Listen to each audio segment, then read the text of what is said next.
Today I'm going to be doing crispy buffalo wings. They're not going to be fried, they're going to be baked in the oven. I got the chicken party wings, flats and drumettes. That's about a $25 bag from Walmart. They work out pretty good, but they're frozen.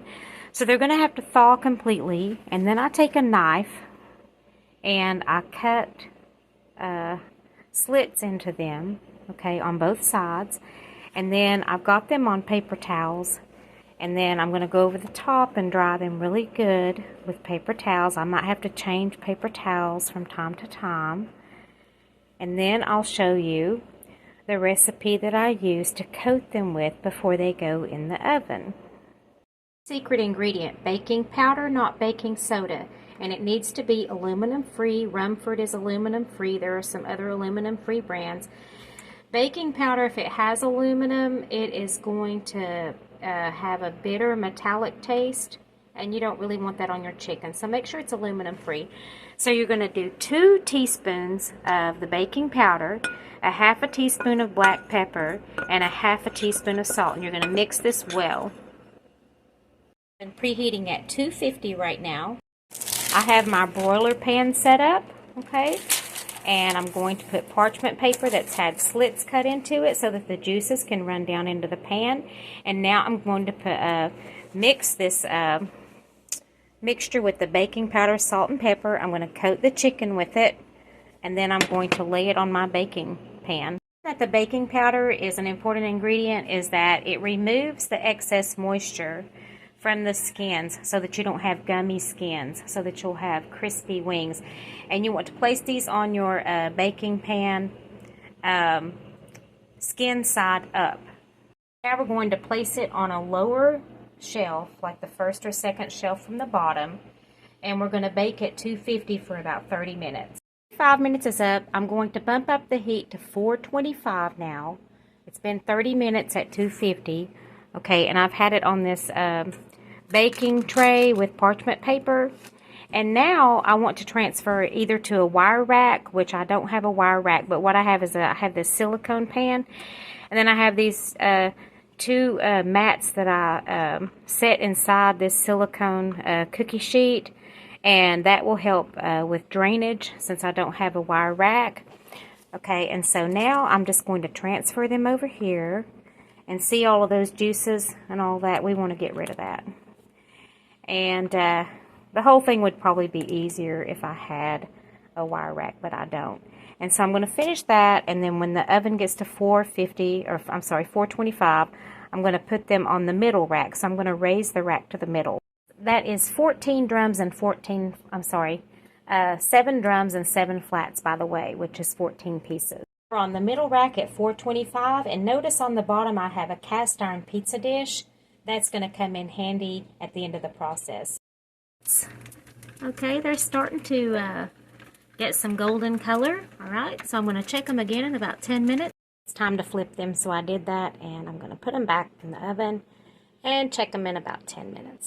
They're done as far as being thoroughly cooked in the middle, or getting really close to it. And so now I'm going to transfer them over to this very, very hot cast iron pizza pan. You can use a metal pan if that's all you got. I just like the cast iron because it just cooks better. And so now I'm going to transfer them. You can see all the excess juices are left over in this pan. They've been transferred to this dry piece of parchment paper. You can hear the sizzle. Doesn't that sound wonderful? Okay. And that's what's going to get our skins brown on both sides, which is what we want before we coat them with the buffalo wing sauce. Towel, and I wiped the parchment paper almost dry to remove all of the excess oils and juices. Went for about 30 minutes on one side on the broiler pan, and then about 40 minutes in this pan on the other side. And I've cooked them at 2 different temperatures because, like I said, I want to make sure the inside is done before we get the outside crispy. I know this sounds like a lot of trouble, but believe me, when you see the end result, you'll love it. And so now this is the final stage before I add the buffalo sauce. And I've got them down on the skin side, and I'm going to come back in about 10 minutes and check them. About 15 minutes, as you can see. Sorry, I can't even talk.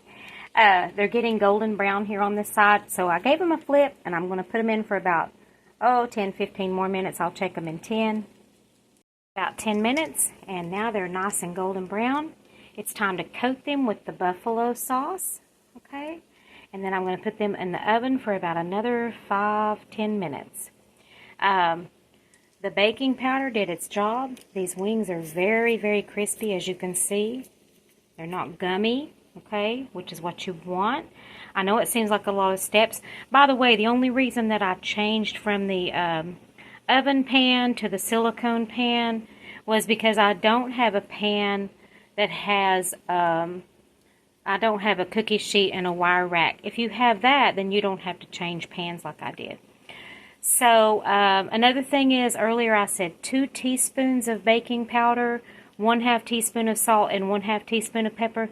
That's 2 tablespoons of baking powder, 1/2 teaspoon of salt, 1/2 teaspoon of pepper. And the reason that I went light on the seasonings in the baking powder is because we're going to be adding the buffalo wing sauce, and you know, that's going to have a lot of flavor. It's going to be salty. It's going to be plenty spicy enough, so that's the reason I didn't season that baking powder a lot. I'm in this bowl, and I'm going to be using Frank's Red Hot wings, and I'm just going to lightly coat them. There you go. As you can see, there's no excess sauce.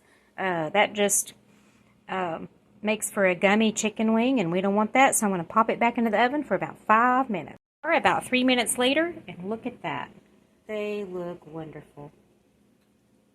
There's our crispy wings with the Frank's Red Hot buffalo sauce. I've got some ranch, I've got some cucumbers, celery, some onion, and tomatoes to have there on the side. I'm ready to eat now. Thank you for watching. If you like them even crispier, you could let these go about 10 more minutes. You really can't put a time on these. I allow about an hour and a half, okay? Because the size of your wings and flats are going, or the drumettes and the flats are going to vary depending on where you get them and what brand you get. These were large, and so of course they took a little bit longer. But you can cook them longer. You can make them as crisp as you want. But this is to our liking. Thank you very much. Have a great day. Bye.